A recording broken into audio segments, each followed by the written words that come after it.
C'est un grand plaisir pour moi de revenir parler à TNE. Je suis venu parler avec une conférence qui avait, je crois, le même titre il y a 2 ans sur ce regard qu'on peut porter sur les pratiques numériques. Mais pour pouvoir se questionner sur les pratiques numériques, il faut savoir quelles sont les bases scientifiques qu'il y a derrière ces éléments qui permettent d'étayer les pratiques numériques qu'on peut avoir.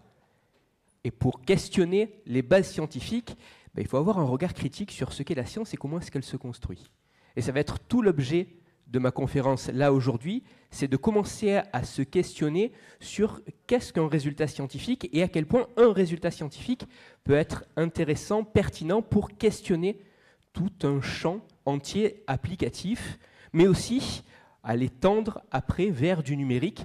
Mais bien évidemment, je vais être assez court parce que le timing étant ce qu'il est, la matinée a légèrement débordé. On va faire en sorte de coller au timing, donc j'hésiterai pas à être plus court. La première chose. Et la deuxième chose, c'est qu'on a eu une conférence d'une énorme qualité ce matin avec Grégoire Borst.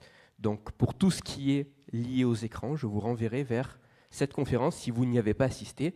Et même si vous y avez assisté, vous pourrez la regarder, c'est ça, en replay sur... Tiens, on verra le lien du site, tout le monde.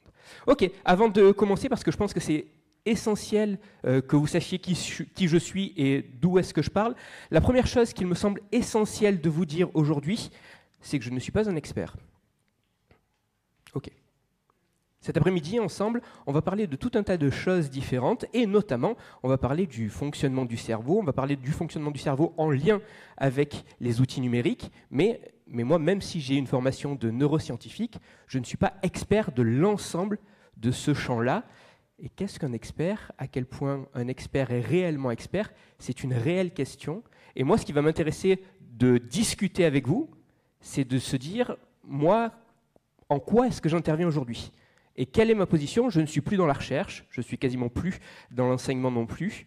Je suis vulgarisateur scientifique et mon but aujourd'hui, comme dans toutes les missions que je peux porter, c'est d'être ce lien, ce trait d'union entre ce que l'on sait du fonctionnement du cerveau, notamment lié au numérique, et tout un tas de publics pour essayer de mettre tout ça en évidence. C'est pour ça que je ne parlerai pas de mes travaux à moi, mais je parlerai de travaux scientifiques et il y aura toujours des références.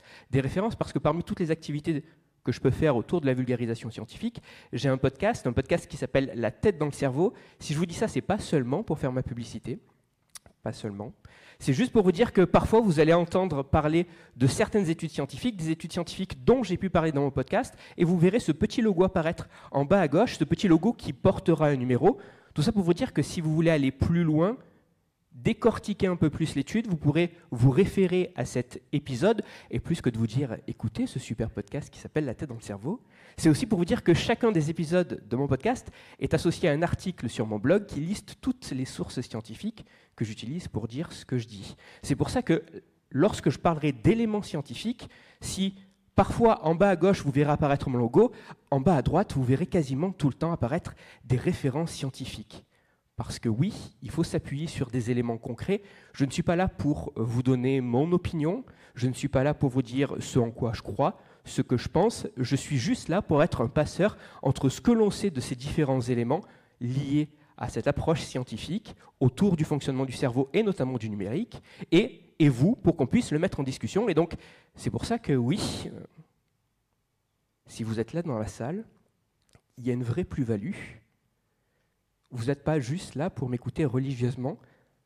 L'idée, c'est que si vous voulez prendre la parole, si vous voulez rebondir, ça puisse être un réel échange, donc n'hésitez pas. Et donc, pour commencer, et vous montrer à quel point il faut faire extrêmement attention avec quelque chose qu'on nous présente comme étant scientifique, et les limites d'une recherche scientifique, je vais vous parler d'une étude scientifique qui a été réalisée en 2010 par des chercheuses et chercheurs états-uniens, une étude qui est extrêmement simple. Les scientifiques, pour faire cette étude, ont eu besoin de 2 choses. La première chose dont ces scientifiques ont eu besoin, c'est d'un saumon. Les scientifiques sont allés à la poissonnerie, ils ont pris un beau saumon, 45 cm, 1,7 kg, un vrai saumon mort, donc ils l'ont pris à la poissonnerie. Ça, c'est la première chose dont ils avaient besoin. Et la deuxième chose dont les scientifiques ont eu besoin, c'est d'une machine IRM. ce que les scientifiques ont fait, c'est qu'ils ont pris le saumon et ils l'ont mis dans la machine IRM. Et une fois dans la machine IRM, les scientifiques ont demandé à ce saumon mort de bien vouloir identifier les émotions présentes sur des photographies de visages humains. Ok, on l'a refait. Il y a des scientifiques qui ont pris un saumon mort dans une poissonnerie et qui ont mis ce saumon mort dans une machine IRM et ils ont demandé à ce saumon mort de bien vouloir identifier les émotions présentes sur des photos de visages humains. Les résultats de cette étude montrent que lorsqu'on s'intéresse à l'activité, aux variations de l'activité cérébrale de ce saumon mort qui évalue les émotions présentes sur des photos de visages humains, ce sont ces régions cérébrales qui s'activent. Il est mort. Alors peut-être que les plus pragmatiques d'entre vous se diraient « Oui, mais peut-être qu'en fait, il n'est pas mort depuis très longtemps et peut-être qu'il reste quelque... » Non, non, non, non, il est mort. Il est mort, il a été récupéré à la poissonnerie, ça fait pas mal de temps qu'il a été pêché et qu'il est mort. Il est vraiment mort. Cette étude scientifique a donc remis en question toute la différence qu'on pensait savoir entre ce qu'on appelle la vie et la mort. Waouh! Non, ce qui est intéressant de voir avec cette étude scientifique, c'est de mettre en évidence qu'un résultat scientifique est très intéressant, peut être très intéressant, mais surtout lorsqu'il est remis dans son contexte. Cette étude scientifique n'avait absolument pas pour but de redéfinir la différence que l'on fait entre la vie et la mort. Cette étude scientifique avait pour objectif de dire, lorsqu'on utilise une machine par résonance magnétique fonctionnelle, un examen d'IRMF, pour pouvoir traiter toutes ces données qui sont issues de cette machine, ça demande tout un tas de traitements bien spécifiques, des traitements mathématiques, statistiques, et que si malheureusement on vient à mal faire certaines de ces études, on peut en arriver à une conclusion aussi aberrante que de dire qu'il est possible de trouver de l'activité cérébrale chez un saumon mort. Oui, un résultat scientifique peut être très intéressant à lui seul, mais ce qui est intéressant de voir, c'est dans quel contexte ce résultat a été établi. Et lorsqu'on parle de numérique, on entend tout et son contraire, notamment dans les médias, ce qu'il faut faire, ce qu'il ne faut pas faire, et puis même au niveau de l'organisme de tutelle, c'est compliqué en lisibilité de se dire, alors, on interdit le téléphone à l'école, mais on utilise du numérique, mais on entend qu'il ne faut pas utiliser le numérique. Donc, en lisibilité, c'est quelque chose qui est particulièrement complexe, surtout lorsqu'il y a des études qui commencent à venir mettre en évidence certains éléments autour du fonctionnement de notre cerveau. Et ça, c'est la deuxième chose que je vais vous dire. Après vous avoir dit, une étude scientifique, ça peut être intéressant, mais il faut bien se rendre compte dans quel contexte cette étude est établie. La deuxième chose qui me semble aussi intéressante de vous dire, c'est que lorsque on nous parle du cerveau, notre vision sur ce qui est dit sur ce cerveau n'est pas neutre. Lorsqu'on vient vous parler du cerveau, lorsque je donne des éléments, il y a des régions cérébrales, lorsque je viens vous montrer des images de cerveau, il semble se passer quelque chose qu'on appelle le neuroenchantement. Il se pourrait que, d'une certaine manière, le simple fait de parler de notre cerveau puisse venir, comme par magie, nous impliquer, nous donner l'impression que ce qui est dit autour de cet élément qui parle du cerveau, c'est quelque chose qui est peut-être un peu plus vrai. Ça, c'est une étude qui a été très intéressante et qui a été mise en évidence par des chercheurs et chercheuses états-uniens aussi, et qui a été répliquée.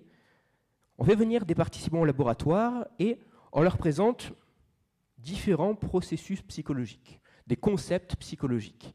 Et à ces concepts psychologiques, on donne une définition. Parfois, cette définition a réellement un sens, elle veut dire quelque chose, et parfois, cette définition est totalement circulaire, elle ne veut pas dire grand-chose. Et donc, les individus sont face à deux types d'explications, une explication qui veut dire quelque chose, une explication qui est assez creuse au niveau de son sens. Et sur ces différentes explications, parfois, on va juste saupoudrer d'un petit peu de neurosciences. On va mettre des noms de régions cérébrales. Et ensuite, on demande aux participants d'évaluer à quel point ils trouvent que l'élément qui a été donné, l'élément qui leur a été présenté, ce concept, est-ce que leur explication qu'on leur a donnée est une explication qui était convaincante et donc ils doivent donner une note à cette explication. En 2008, ce que montrent les résultats, c'est qu'en moyenne, les explications qui ont du sens sont évaluées d'une meilleure façon que les explications qui n'ont pas de sens. Plutôt pas mal déjà, de se dire qu'effectivement, les participants, en moyenne, arrivent à faire la différence entre quelque chose qui a du sens, quelque chose qui apporte une plus-value et quelque chose qui est juste circulaire et qui est une explication creuse. Par contre, ce que cette étude montre, et qui a notamment été réaffirmé en 2015 par cette réplication de cette même équipe, c'est qu'il montre que si jamais, dans cette explication qui est erronée, je viens saupoudrer des éléments neuroscientifiques, ben, tout de suite, elle va devenir beaucoup plus convaincante. Et en 2015, il montre même que parfois, ces explications creusent, juste parce qu'on a donné une référence d'une région cérébrale, ben, elle va devenir plus convaincante qu'une définition qui était une vraie définition, une définition qui avait du sens. Oui, en vous parlant du cerveau, en donnant quelques régions cérébrales, je peux biaiser l'appréciation de ce que je suis en train de raconter chez vous. Et ça, c'est juste avec des mots. Mais il y a d'autres études qui montrent que ça marche aussi avec des images. Si je vous montre des belles images en photo de cerveau, ça c'est une autre étude qui a été réalisée là encore par des chercheurs et chercheurs états-uniens, et qui montre que si, pour une étude scientifique, je mets des images de cerveau et que je demande aux participants d'évaluer à quel point le raisonnement scientifique était intéressant, apportait quelque chose, était concret, ben les personnes qui ont vu une image de cerveau vont attribuer à cette recherche un plus grand ancrage scientifique, vont donner une plus grande valeur à la méthodologie qui a été utilisée, alors que ce n'est juste que des images de cerveau. Tout ça pour en arriver à cette conclusion qui est que lorsqu'il est question d'éléments scientifiques, qui va parler du fonctionnement du cerveau, qui va parler de ce qui se passe en nous, notamment en lien avec le numérique, sur quoi est-ce qu'on s'appuie ? Comment est-ce que vous faites votre avis sur cette question ? Et c'est le moment où je prends mon verre pour vous signaler que j'attends de vous des réponses. Des résultats d'expérience, donc des groupes qui ont suivi un protocole avec des groupes témoins et des groupes sur lesquels on teste quelque chose, d'accord ? Quoi d'autre ? Je reste déjà sur un grand échantillon. Ça veut dire quoi, un grand échantillon ? Un grand échantillon, c'est un grand nombre de participants. Ok. De l'autre côté, on a cette idée de représentativité de cet échantillon. À quel point cet échantillon est représentatif d'une certaine population. C'est autre chose. Pour savoir sur quoi est-ce que vous vous appuyez, vous faites attention au protocole, ok, ce qui a été fait, sur qui ça a été testé, combien de personnes, à quel point ces personnes étaient représentatives de la population, et de quelle population on parle là ? Est-ce que c'est la population d'un pays, une population qui parle la même langue, une population qui est sur le même continent, une population qui partage une même culture ? Là encore, c'est compliqué en fait. D'accord ? Sur quoi d'autre est-ce que vous vous basez ? Méta-analyse, c'est ça ? C'est quoi une méta-analyse ? Ok. On va se dire que chaque étude apporte sa pierre à l'édifice et qu'avec une méta-analyse, on va essayer de prendre un petit peu de recul et de regarder dans quelle direction vont chacune de ces études pour se dire, ok, est-ce qu'il y a une direction générale qui se dessine ? Ok. Et donc, j'en reviens à ma question, sur quoi est-ce que vous vous arrêtez pour prendre des décisions, pour vous informer sur les bonnes pratiques en classe liées au numérique ? Votre expérience. On le fait à partir de ce que l'on vit, de ce que l'on ressent, de nos expériences, de ce qui marche et ce qui ne marche pas. Mais est-ce qu'on est des bons juges pour ça ? Lorsque je vous dis déjà que, pour peu que je vous parle un petit peu de science et que je saupoudre des éléments liés au fonctionnement du cerveau, ben, je vais biaiser votre interprétation et votre appréciation de ce que je vais dire. Ben ouais, c'est compliqué en fait de se baser à sa seule vue. Hein. Je prends juste un exemple. Hein. Si je sors, peut-être pas trop aujourd'hui, mais de ce que je vois en regardant le ciel, c'est que c'est le soleil qui tourne autour de la Terre. Hein. C'est anecdotique, mais effectivement, mon point de vue est forcément biaisé. Et donc, qu'est-ce que vous faites et comment est-ce que vous le faites ? Placer sa confiance. Et quelle personne ? Des médias scientifiques. C'est quoi un média scientifique ? Ouais, j'aime bien être dans ce côté où je pique. Tout ça pour en arriver à la conclusion, et ce qui a été très bien dit par Grégoire, lorsqu'on s'intéresse au numérique éducatif, à l'impact notamment des écrans sur notre cerveau, sur les élèves, celui qui vient avec une parole péremptoire, qui vous annonce que ça marche comme ça, il faut peut-être un peu s'en méfier. Parce que ce que l'on sait, c'est que les études scientifiques, quant à leur solidité et à l'effet, l'impact de cet effet, c'est très limité, première chose. Et deuxième chose, il n'y a pas de consensus scientifique sur toutes ces études. Alors est-ce que ça veut dire qu'on ne fait rien ? Est-ce qu'on n'avance pas ? C'est très compliqué. Il y a des consensus, hein, Grégoire l'a très bien dit, il y a des choses qui montrent que oui, les écrans peuvent être liés à des effets, notamment somatiques, mais au niveau cognitif. Et pourtant, dans les médias, on entend souvent ces études scientifiques qui vont vous dire « Cette étude a montré qu'il ne fallait pas écrire avec une tablette. Cette étude a montré que, au-delà de tant d'écran, c'était négatif pour les apprentissages, négatif pour le développement des enfants. Oui, mais qu'est-ce qui a réellement été montré par cette étude ?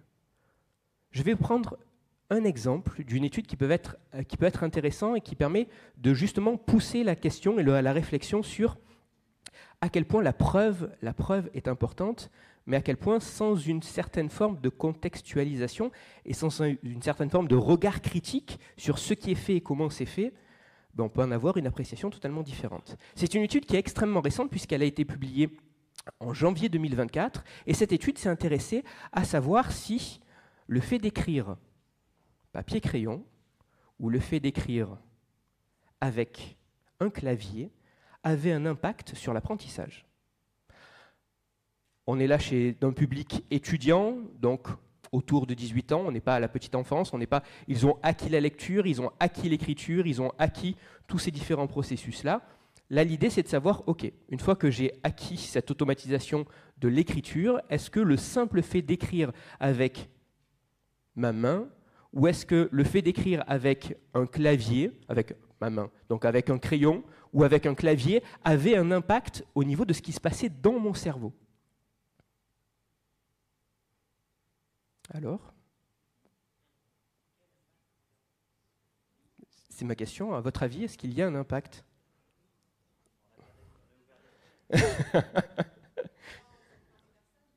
Ça dépend des personnes. OK. Juste au niveau du fonctionnement de mon cerveau. Cette étude montre que lorsque je m'intéresse, donc on a placé des électrodes d'électroencéphalographie sur le cuir chevelu de ces patients, on a fait une moyenne de l'ensemble des variations de cette activité, et on voit que lorsqu'on écrit avec du papier-crayon, comparé à ce qui se passe avec un clavier, on va avoir une activité qui est bien plus importante avec du papier-crayon, et là vous avez une représentation de ces différentes régions cérébrales qui vont être en interaction les unes avec les autres et qui vont avoir une activité qui est bien plus importante. OK. Ça, c'est un résultat scientifique. Et en fonction de ce en quoi vous croyez, vous allez pouvoir l'interpréter différemment. Surtout si je vous dis que dans ces régions qui fonctionnent, qui vont avoir un fonctionnement qui est peut-être un peu plus favorisé lorsque j'utilise un papier et un crayon, on a des régions cérébrales qui sont liées à la perception visuelle, des régions cérébrales qui sont liées au réseau de la lecture, des régions cérébrales qui sont liées aux apprentissages et à la mémorisation. Juste en vous disant ça, OK, lorsque je compare ce qui se passe entre l'écriture manuscrite et l'écriture clavier, en moyenne, chez les individus, on va avoir des régions, des réseaux cérébraux qui vont être bien plus importants, activés, lorsque j'utilise le papier-crayon par rapport à ce que j'utilise lorsque j'ai le clavier. Et en plus, c'est des régions cérébrales qui sont impliquées dans les processus d'apprentissage. Ok, je fais donc le raccourci. Il faut jeter le clavier et il faut être au papier-crayon.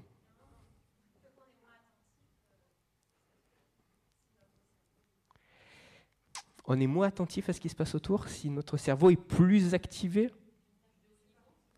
C'est quoi qui est une tâche de haut niveau? C'est une tâche de haut niveau? C'est une question, moi je... Ah oui? D'écrire papier-crayon, c'est plus de charge? Non, là on montre qu'il y a une différence d'activité. C'est tout. Hein. Là, on ne montre qu'une différence d'activité. À aucun moment, on a évalué les performances. Hein. Effectivement, si on s'arrête juste à ce simple résultat, on pourrait se dire que, bah oui, allez, bannissons tous les claviers.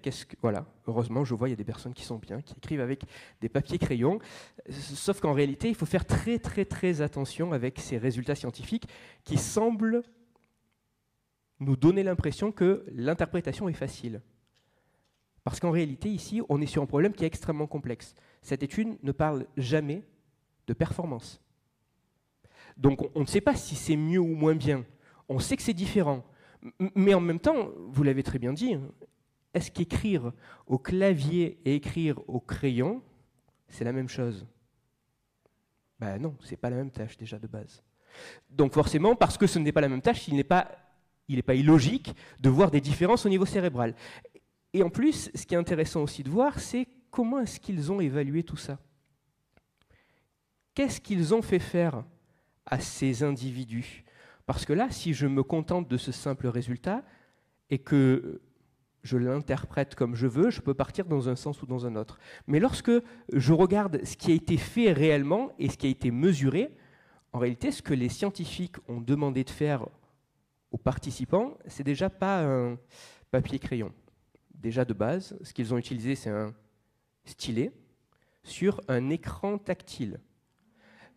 L'idée étant la suivante, ça nous permet d'avoir une bien meilleure remontée de données, d'enregistrer bien plus de choses avec un stylet tactile que juste avec un papier-crayon.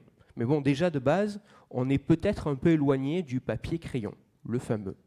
Et la deuxième chose, c'est de savoir ce qu'ils ont demandé de faire pour ces participants qui utilisaient un clavier. Accrochez-vous bien, les participants qui devaient utiliser un clavier devaient le faire uniquement avec la main droite et uniquement avec l'index de la main droite. Est-ce que vous, dans votre quotidien, pour taper à l'ordinateur, vous utilisez souvent qu'un seul doigt d'une seule main? En réalité, il faut faire très attention sur ces études-là qui semblent nous montrer des comparaisons entre des choses qui semblent effectivement totalement comparables. Sur le principe, c'est de l'écriture papier ou c'est de l'écriture au clavier. Sauf que dans la réalité, déjà, c'est des tâches qui sont différentes. En plus d'être des tâches différentes, à quel point est-ce qu'elles sont proches de la réalité de ce qui est fait au quotidien? On en revient, un seul doigt d'une seule main, donc on est assez éloigné de ce qui se fait au quotidien. Ça, c'est la première chose. La deuxième chose, pardon. Et la troisième chose qui est aussi particulièrement intéressante ici, c'est qu'on ne compare pas des performances. On montre des différences, mais des différences entre des tâches qui sont différentes, donc il n'est pas illogique de trouver des différences. Et pourtant, ce résultat scientifique a été médiatisé dans un média scientifique avec un titre légèrement survendeur qui semblait mettre en évidence que oui, il y avait un vrai intérêt à utiliser le papier-crayon. Je ne citerai aucun média scientifique, mais disons que c'est un média de vulgarisation scientifique dont le titre a le mot cerveau. Vous n'allez pas aller... donc, un média assez connu. Et donc, il faut faire très attention à toutes ces études scientifiques. Et c'est là où je veux en venir. Lorsque je regarde à la loupe tout ça, je me rends compte que la situation est bien plus complexe. Et lorsqu'il est question des écrans, et de l'impact des écrans, on est typiquement sur ce type de situation. Tout ce que je vous ai illustré, c'est des éléments sur lesquels on peut s'appuyer pour mettre en évidence qu'on va avoir un regard biaisé sur des éléments qui nous sont présentés comme étant scientifiques, alors que derrière, il n'y a peut-être pas énormément de science derrière, premièrement, et lorsqu'il y a de la science, est-ce que c'est quelque chose qui est réellement solide? Grégoire le disait ce matin, des études scientifiques qui s'intéressent à l'impact des écrans, à l'impact du numérique, et à l'impact que ça peut avoir au niveau cognitif, c'est très complexe. Très complexe parce qu'on est tous dans ce monde où le numérique est tout autour de nous, et d'avoir une réelle population qui est une population témoin, une population qui n'est pas en contact avec ce numérique, et voir la différence que ça a avec cette population en contact avec le numérique, il y a un petit truc qui s'appelle l'éthique, et c'est pas trop possible en fait. Donc avoir de réels éléments sur lesquels on va pouvoir s'appuyer, il faut se dire aujourd'hui qu'il n'y a pas de consensus scientifique. Ça ne veut pas dire qu'on ne peut rien faire, ça veut juste dire qu'il faut faire très attention aux personnes qui vont vous apporter des éléments en vous disant « pas d'écran avant 3 ans ». C'est sûr, pas d'écran avant 3 ans. Ok, mais pas d'écran avant 3 ans, ça veut dire quoi comme écran? Ça a été soulevé ce matin, mais derrière ce simple terme d'écran, il y a déjà une pluralité. Les écrans, en fait, c'est absolument pas nouveau, hein. Les écrans dans les foyers, c'est depuis les années 60. Ça s'appelle une télévision. Donc il faut faire attention à tout ce discours qui serait là prescripteur en disant écran, écran, écran. Déjà, on parle de quoi comme écran? Et surtout plus qu'on parle de quoi comme écran, lorsqu'on parle de temps d'écran, est-ce que ça veut dire quelque chose?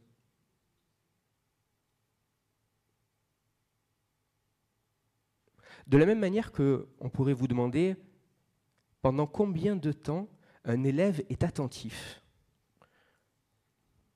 Est-ce que vous savez pendant combien de temps un élève est attentif? 5 minutes. Ça alterne. Mais oui, mais quelle est cette plage à peu près? Ah, ça dépend de l'élève, ça dépend de l'âge. Ça veut dire quoi être attentif? En réalité, attendre une réponse chiffrée à cette question, qui est une question extrêmement large, n'a aucun sens. Parce que,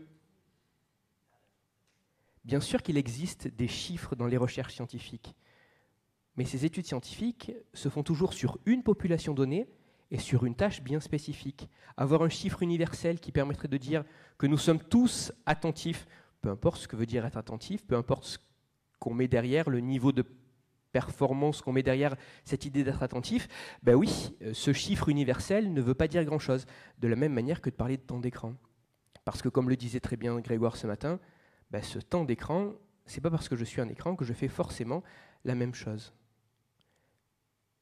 Est-ce que je suis seul derrière cet écran? Est-ce que je suis accompagné? Est-ce que c'est un vecteur qui me permet d'engager de l'interaction sociale et langagière? Est-ce que je regarde du contenu en étant totalement passif? Quel type de contenu? Est-ce que c'est un contenu qui a été pensé pour moi et pour ma tranche d'âge et pour mon développement cognitif? Tout ça rentre dans la balance, mais il est plus facile de dire pas d'écran avant 3 ans que de dire parlez à vos enfants. Je suis un peu caricatural sur cet élément, mais de mon point de vue, si on pousse la réflexion jusqu'au bout, mettre un enfant de manière passive pendant 4-5 heures face à un écran, c'est un peu la même chose que l'enfermer à la cave. Dans le sens où, s'il est face à un écran, il va avoir des stimulations qui sont extrêmement pauvres et une tâche qui va être assez unique. Oui. Est-ce que c'est directement l'impact des écrans ou est-ce que c'est dû au fait qu'il ne va pas pouvoir avoir ce temps nécessaire à faire tout un tas d'autres choses? Ben, vraisemblablement, des résultats scientifiques qu'on a sur cette question et du regard qu'on peut avoir, les choses sur lesquelles on peut s'appuyer, l'écran en lui-même, c'est un écran. C'est ce qui est fait avec cet écran qui peut être réellement problématique. Et en plus de ça, les résultats scientifiques, plus que de ne pas avoir de consensus sur la question, elles mettent souvent en évidence des corrélations. Est-ce que vous voyez bien tous la différence entre une causalité et une corrélation? Grégoire a essayé de le mettre en évidence ce matin. Je vais vous donner un exemple. Il existe une corrélation entre le nombre de glaces vendues, les glaces qu'on mange, et le nombre de noyades. Dans les villes balnéaires, plus on vend de glace, plus il y a de morts par noyade. Ok. Peut-être que certains d'entre vous font le lien. Hein. On nous a toujours dit qu'il ne fallait pas manger avant d'aller se baigner. Et donc c'est pour ça que plus il va y avoir de glaces qui vont être vendues, plus il y a de gens qui vont les manger. Et donc, vu qu'ils les mangent et qu'ils vont se baigner juste un peu avant d'aller se baigner, il va plus y avoir de morts par noyade. Sauf qu'une corrélation, qu'est-ce que c'est? Ce n'est juste qu'un lien mathématique, statistique, qui dit que lorsque un des éléments, l'autre élément a plus de chances, a plus de risques d'être lui aussi présent. Mais ça ne veut pas dire qu'il y a un lien direct entre les deux. Là, dans ce cas et dans cet exemple bien spécifique, il n'y a pas de lien entre la vente de glace et le nombre de morts par noyade. Mais il y a un autre élément qui explique tout ça. Cet autre élément, c'est la chaleur. Plus il fait chaud, plus les individus vont avoir tendance à avoir des comportements visant à se rafraîchir. Et donc, plus ils vont avoir tendance à acheter de glace, et plus ils vont avoir tendance aussi à aller se baigner. Et plus il y a de gens qui se baignent, plus statistiquement il va y avoir de morts par noyade.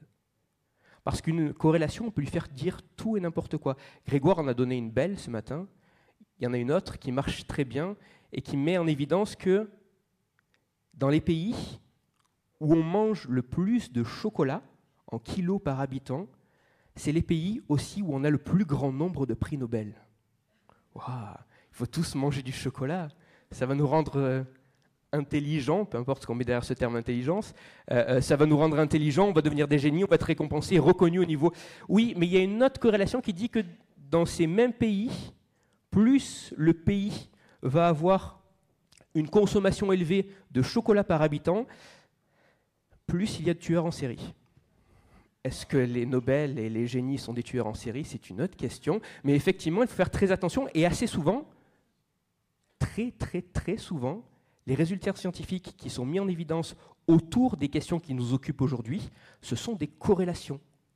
Parce qu'on est sur des éléments qui sont tellement complexes à analyser, qui sont tellement multifactoriels, que peut-être que l'écran favorise, peut-être que l'écran joue une petite part, mais arriver à mesurer cette part et à l'isoler, c'est extrêmement compliqué. Donc la plupart des études scientifiques mettent en évidence des corrélations, et rappelez-vous à quel point une corrélation, ça veut dire tout et n'importe quoi, notamment lorsqu'on associe des glaces aux noyades ou qu'on associe du chocolat aux tueurs en série et au prix Nobel. Et donc c'est pour ça qu'à la question, est-ce qu'il y a un consensus scientifique sur cette question? Est-ce qu'on peut réellement trancher et se dire où est-ce qu'on en est sur la place des écrans? Quel est l'impact des écrans? Celui qui vous donne une réponse et qui vous dira ou blanc ou noir, oui ou non, vrai ou faux, il faut se poser des questions. Il faut se poser des questions parce qu'effectivement, on n'a pas ce consensus scientifique qui permet d'établir tout ça. Ça ne veut pas dire qu'il n'y a pas des éléments intéressants, ça ne veut pas dire qu'on ne mesure pas des choses intéressantes, mais de ce que l'on sait, de ce que l'on met en évidence, et encore une fois, je paraphrase Grégoire, mais initialement, ma conférence devait être avant la sienne. On fait avec l'organisation. Donc, on sait il peut y avoir un élément important, impactant, notamment sur le sommeil et sur la sédentarité. Mais est-ce que cet écran va avoir un impact au niveau cognitif? Celui qui le dit, c'est un très bon vendeur de livres, c'est un très bon polémiste qui va se retrouver sur des plateaux de télé, mais lorsqu'on regarde de manière dépassionnée cette question et qu'on prend le recul nécessaire, on se rend compte que c'est très compliqué de dire oui ou non, à part de dire que c'est quelque chose qui est intéressant, qu'il faut étudier, sur lequel il faut s'intéresser, il faut vraiment mettre des moyens pour étudier tout ça, mais c'est difficile de dire bien plus. Tout ça pour vous dire que lorsqu'on vous présente et lorsque vous entendez d'études scientifiques autour du fonctionnement du cerveau, notamment liées au numérique, toujours gardez en tête que cette fameuse étude scientifique, elle s'inscrit toujours dans un cadre bien précis. Cette étude a été réalisée avec un protocole bien précis. Ce protocole bien précis, de ce cadre bien précis, a été fait sur des individus bien précis. Et ce n'est pas parce que j'ai un résultat avec ce protocole sur ces individus que c'est un résultat qui est largement généralisable. Donc même dans les données qu'a montré Grégoire, lorsqu'il montrait des données anciennes, la plupart du temps ce sont des données qui ont été répliquées, et sinon c'était des données très récentes. Donc même si on a des données très récentes, il va falloir pouvoir répliquer ces données parce qu'un résultat unique peut être très intéressant pris à lui seul, il peut être très sexy, sauf qu'il va nous falloir du recul pour savoir si effectivement c'est quelque chose qui est scientifiquement solide et sur lequel on peut réellement s'appuyer. Parce que oui, à ces questions qui préoccupent la société, qui sont toujours des questions actuelles, le mieux que la science puisse faire, c'est donner une photographie. Faire un instantané de ce que l'on sait à l'instant présent sur cette question. Et pour ce qui est des écrans, c'est très compliqué. Donc, à tous les experts qui se présenteront face à vous ou qui partageront des points de vue très péremptoires, repensez à tout ça. Merci.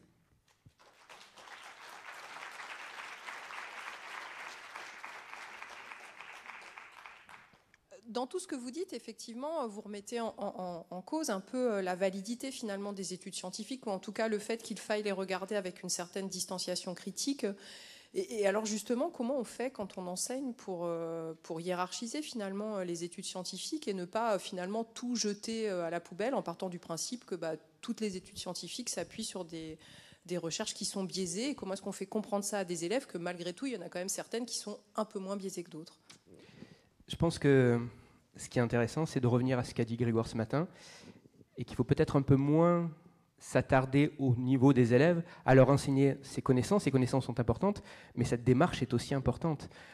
Moi, en fait, ce que je critique, c'est juste à quel point une étude peut facilement être instrumentalisée pour pouvoir dire tout ce qu'on veut sur cette étude et les faire tendre vers les plus bas instincts ou les inspirations de la société à un moment.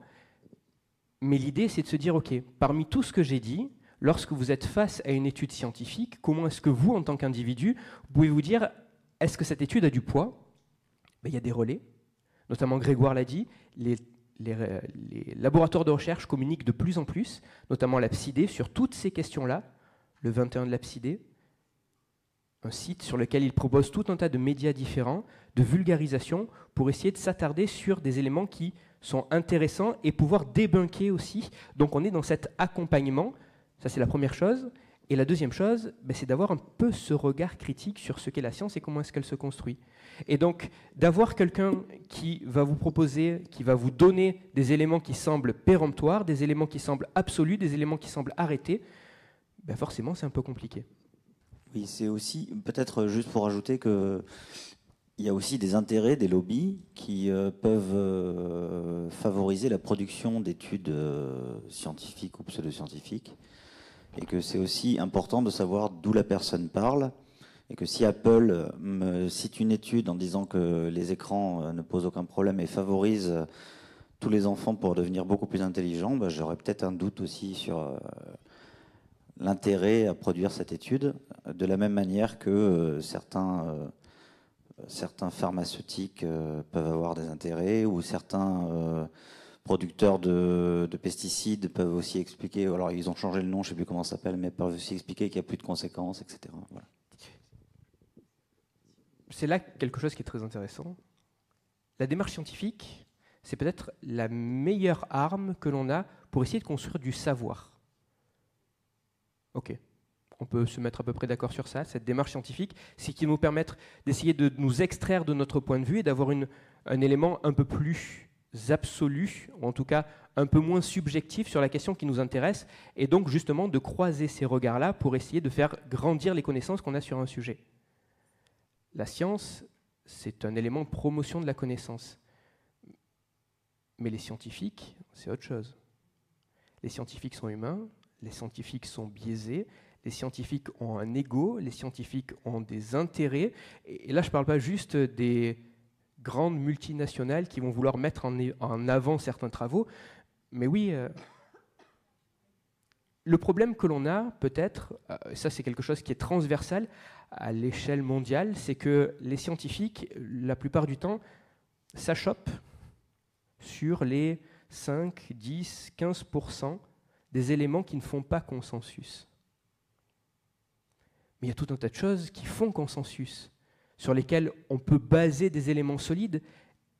Et si les scientifiques mettaient peut-être un peu plus en avant ces éléments qui font consensus pour se dire, OK, là on est tous d'accord sur ces éléments, avançons ensemble, on aurait peut-être une vision différente d'un tel qui défend sa chapelle, qui défend son laboratoire, qui défend son point de vue, qui défend ses travaux. Ça serait peut-être quelque chose de différent. Mais oui, bien évidemment qu'il y a des intérêts économiques, et je vais même aller plus loin. Bien sûr que la recherche scientifique est elle aussi biaisée sur cet aspect. Sur le consensus, par exemple, si on regarde les rapports du GIEC, le consensus, il y est depuis des années. Ouais. Et malgré tout, il y a des intérêts. On m'a censuré. Malgré tout, il y a des intérêts qui font qu'il y a des productions de contenu qui vont dans le sens opposé à ce que dit le consensus scientifique du GIEC. Voilà. Donc, malheureusement, le consensus, on le voit bien aujourd'hui avec l'élection du président américain et tout ce qui est produit comme fake news en permanence. Malheureusement, ça ne suffit pas. C'est là où il faut faire attention. Je pense qu'il faut garder en tête, enfin, de mon point de vue, la science n'est pas prescriptive. Elle n'est pas là pour dire ni quoi faire, ni comment faire. La science est là juste pour éclairer une situation et dire, si vous voulez tendre vers cet objectif, voici peut-être ce qu'il faut mettre en place pour essayer d'aller vers cet objectif. Après, c'est à la société de s'emparer de ces éléments et de faire avec ou pas, avec des éléments partisans, notamment des éléments financiers. Mais la science ne dit pas ni quoi faire, ni comment faire. Elle dit, face à cette question, voici une réponse qui semble la plus probable en fonction de ce que l'on sait actuellement. Mais après, c'est la société et les politiques qui s'emparent de ces éléments et qui tendent ou pas dans cette direction. Bien sûr, c'est pas nouveau. Grégoire n'a pas annoncé des choses extraordinaires et révolutionnaires en disant qu'il fallait décaler, notamment pour les adolescents, dès le collège, le début des cours. Il n'a pas non plus donné quelque chose de révolutionnaire en disant qu'il fallait que les programmes soient repensés à la baisse. Il valait mieux faire moins et mieux que beaucoup et survoler. Mais encore une fois, c'est des questions politiques, c'est des questions sociétales, c'est des questions qui sont bien plus larges. Et pour revenir à ce que vous disiez, oui, il y a aussi des considérations économiques. C'est pas un constat fataliste. Hein. Je suis pas en train de vous dire on est foutu. De toute façon, il n'y a rien qui est totalement établi. Et en plus, il y a des lobbies. Non, non, non, non. Bien évidemment que les résultats scientifiques, Grégoire l'a dit, aujourd'hui, c'est très difficile de faire la part des choses et de dégager un consensus sur ces questions, mais on avance. Et on avance dans la bonne direction parce qu'on sait là où sont nos biais, là où sont nos limites. Et c'est comme ça qu'on peut mettre en évidence certaines choses, mais on ne peut pas se prononcer sur d'autres choses. Mais bien sûr que cette recherche qui continue d'avancer nous permet de continuer à construire des connaissances qui sont de plus en plus intéressantes. Et c'est pour ça, notamment, à mon sens, que TNE existe. Ça a bien été dit ce matin, TNE, c'est un cadre d'expérimentation. De se dire, OK, on va avoir les moyens pour tester des choses et les mesurer. Et c'est tous ces éléments-là qui permettent de continuer à construire du savoir scientifique. Oui, on est dans une société qui est complexe. Oui, on est dans une société qui est partisane. Oui, on est dans une société où l'émotivité, le clash est permanent. Mais on est dans notre société. Il faut jouer, avancer dans cette société. Et peut-être que la science peut aider et éclairer. Après, nous sommes tous citoyens. Nous avons tous un bulletin à mettre dans l'urne. Ce que nous en faisons, c'est la responsabilité de chacun. Merci encore. Il y a encore une question. Florence, il y a encore une question. Désolé, c'est la dernière. Alors, j'avais vu une étude. Du coup, depuis ce matin, je remets en doute toutes les études qu'on voit. Mais bon, je me lance. Aujourd'hui, il me semble que j'avais vu et entendu que la science était à peu près à un niveau de 15% de connaissances sur le cerveau, c'est-à-dire comment ça fonctionne. Donc du coup, est-ce que vous avez quelque chose qui pourrait me conforter qu'en fait on n'en sait rien, on ne sait pas comment ça marche? Alors c'est ça qui... Sur le principe, en réalité, la recherche et la science, c'est un mécanisme itératif qui vraisemblablement ne s'arrêtera jamais, puisque les nouvelles études permettent d'affiner, de raffiner ce que l'on sait d'un sujet bien précis. Donc plus on creuse, plus on se rend compte à quel point c'est complexe, et il y a tout un tas de choses qui nous échappent.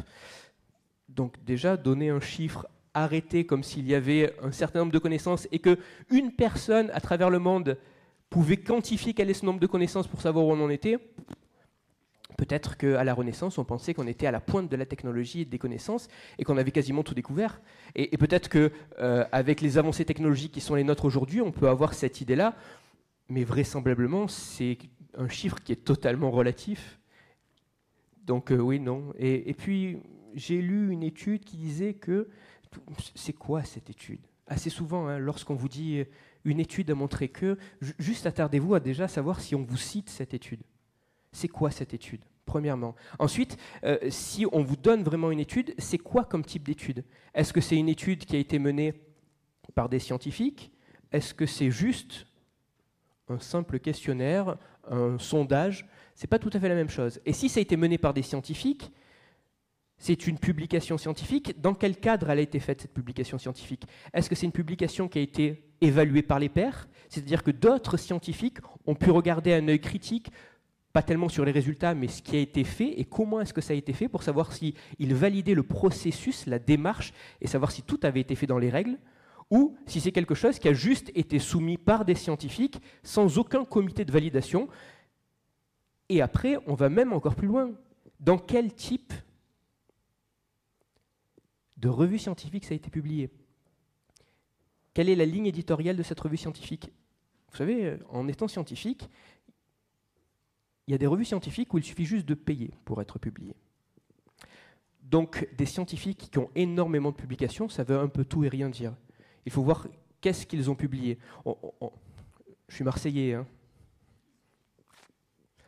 Un Marseillais reconnu, avec un grand nombre de publications, qui vient dire sur tous les plateaux de télévision que tout ce que la communauté scientifique pensait savoir sur ce sujet, qui est son sujet de prédilection, tout le monde se trompe, mais lui a raison, qui publie une étude révolutionnaire dans un journal scientifique qui est édité en partie par son équipe.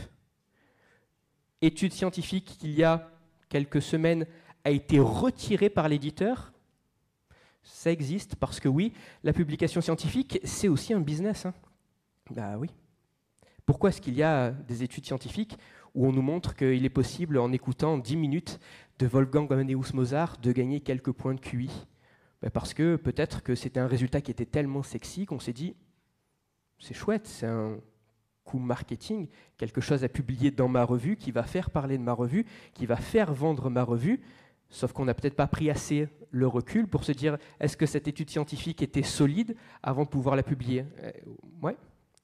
Tout ça, c'est à prendre en considération lorsqu'on nous dit « j'ai entendu une étude qui disait que… » Quelle étude? Quoi comme type d'étude? Et qu'est-ce qui a été montré dans cette étude? Et est-ce que ce qui a été montré dans cette étude peut être répliqué et a été répliqué par d'autres? Parce que je ne parle pas forcément de fraude, mais des erreurs scientifiques, ça existe aussi. Donc une étude, c'est très sympa, mais dans le meilleur des cas, ça nous montre une direction et il n'y a que avec ce consensus, ces différentes autres études qui se seront penchées sur ce même sujet, qu'on pourra se dire, effectivement, c'est bien dans cette direction qu'on va, ou cette étude, regardez dans la direction opposée. Je pense qu'on va On va vraiment arrêter là. cette fois-là. Ouais. Ok. Merci beaucoup. Merci Christophe. Je vous laisse quelques liens. Je vous ai parlé de ce fabuleux podcast et de mon blog qui liste toutes les sources scientifiques que j'utilise pour pouvoir dire ce que je dis. Vous pouvez retrouver mon podcast sur toutes les plateformes, La tête dans le cerveau, et aussi sur YouTube.